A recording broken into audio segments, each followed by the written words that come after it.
Congratulations nga pala sa winner natin this week. Meron po tayong dalawang nanalo ng tigi-isang cellphone. Si Ma'am Jeneline Hernandez at si Ma'am Gretchen Mapalo. Sila po yung makakatanggap ng tigi-isang cellphone this week. Kaya kung bago ka pa lang dito sa aking YouTube channel, abay mag-subscribe ka na po para makasali ka sa ating weekly pa-cellphone giveaways. Dahil nga po tuloy-tuloy ang pamimigay natin ng cellphone. Bilang pasasalamat ko na rin sa mga followers natin sa aking Facebook page, sa mga subscribers dito sa aking YouTube channel, at syempre sa mga nagpa-follow sa akin sa aking TikTok account. So anyway, sana mas-support nyo din ako sa ating bagong business, yung lip tint rebranding. Hello everyone! Again, welcome na naman dito sa ating YouTube channel. Again, this is Yana. In today's video, pag-usapan natin itong isang bank na nag-o-offer ng loans. At ang isa sa mga nagustuhan ko sa bank na ito ay nag-o-offer sila syempre ng payment terms na mahaba at meron nga po silang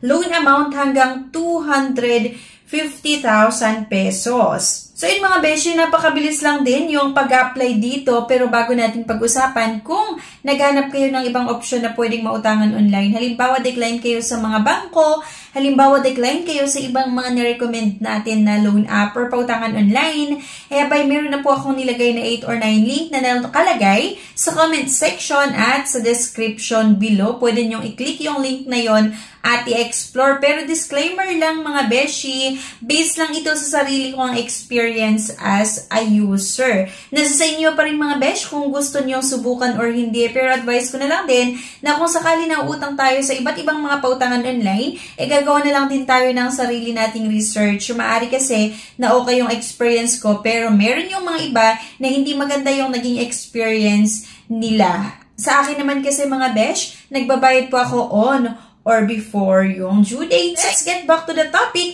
Dahil ang pag-usapan nga natin na itong ino-offer ni Bank of Makati na itong Power Payday Loan.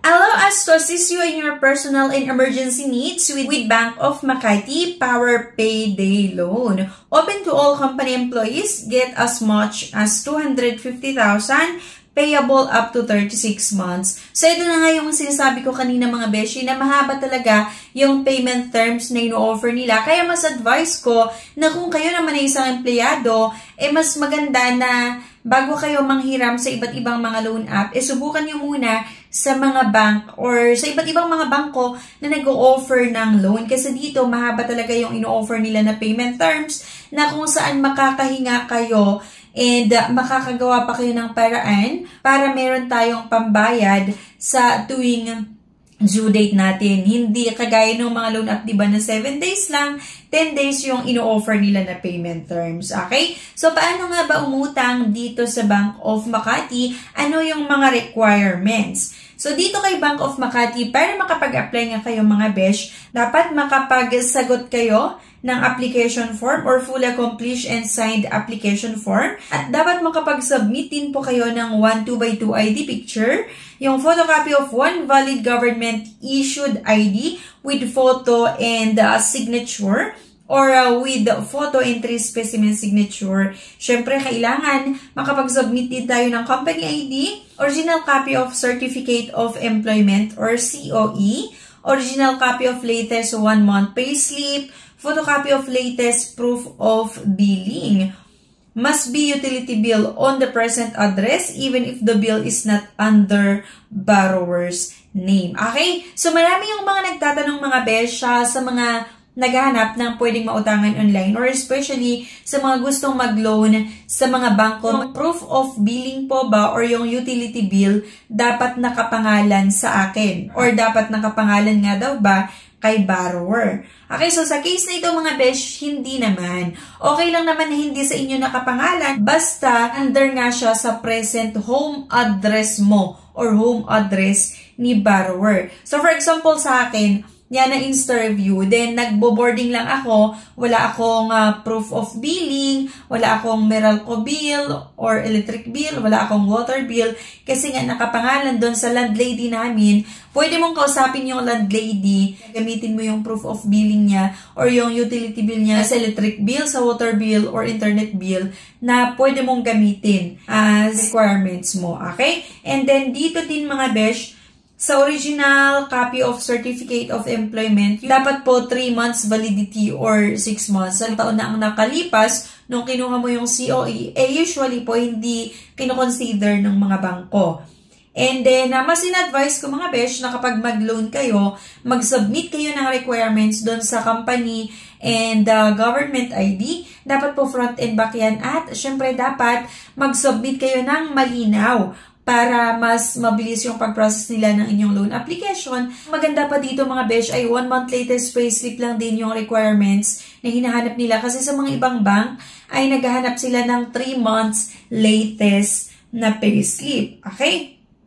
And loan will be based on the following categories. Dito mga beshi, nakadepende yung loan amount nga dito sa categories na meron itong si Bank of Makati, dito nga po sa Power Payday Loan. Kapag yung company mo or nagtatrabaho ka sa isang company na under siya ng top corporation, pwede kang makautang ng 20,000 hanggang 250,000 pesos. Pero kapag ikaw naman ay nagtatrabaho sa isang company na hindi siya kasama sa top corporation, pwede ka lang makautang ng 20,000 hanggang 100,000 pesos. At dito mga besh, sa Bank of Makati Power Payday Loan, mababa lang din po yung interest ni-offer nila kasi nagre-range ng 1.49% to 1.69% per month. At meron din po silang payment terms.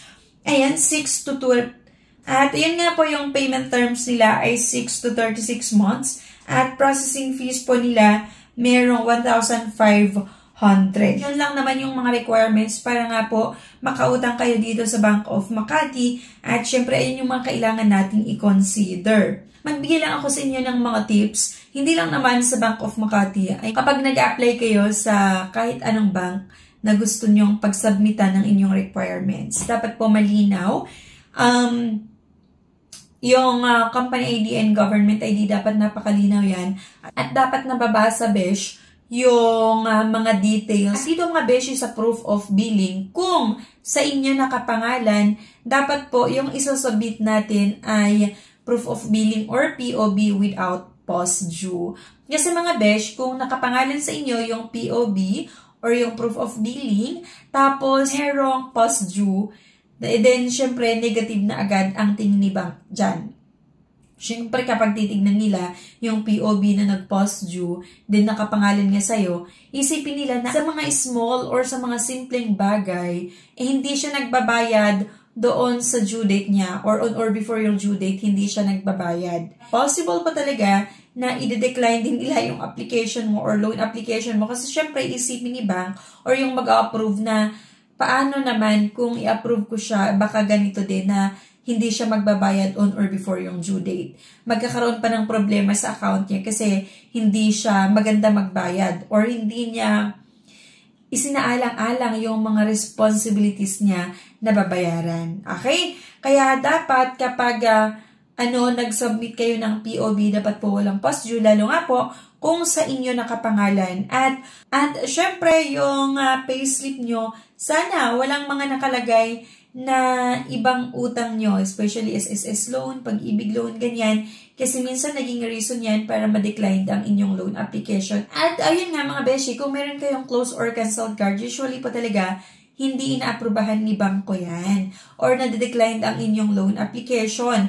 Pero, pwede na-consider ni bank na i-approve ang inyong loan application kapag na-i-attach nyo yung clearance certificate na wala kayong obligation na doon sa meron kayong close or pinakancel na credit card. Okay? So, kapag merong close or canceled card kasi talaga, halos walang pag-asa na maaprubahan ang inyong loan application.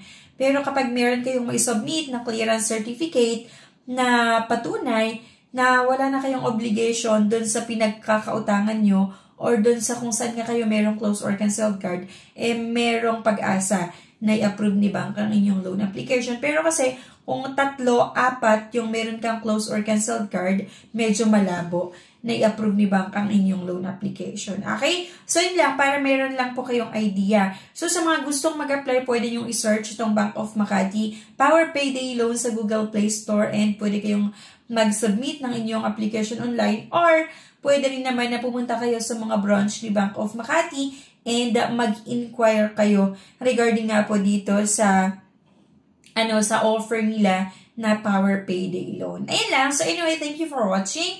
Please don't forget to click the subscribe button. Sana i-like niyo yung video na ito para sa mga susunod pa na i-share natin kung saan tayo pwedeng manghiram para nga po sa mga pang-emergency na pangangailangan. So thank you mga besh and bye-bye.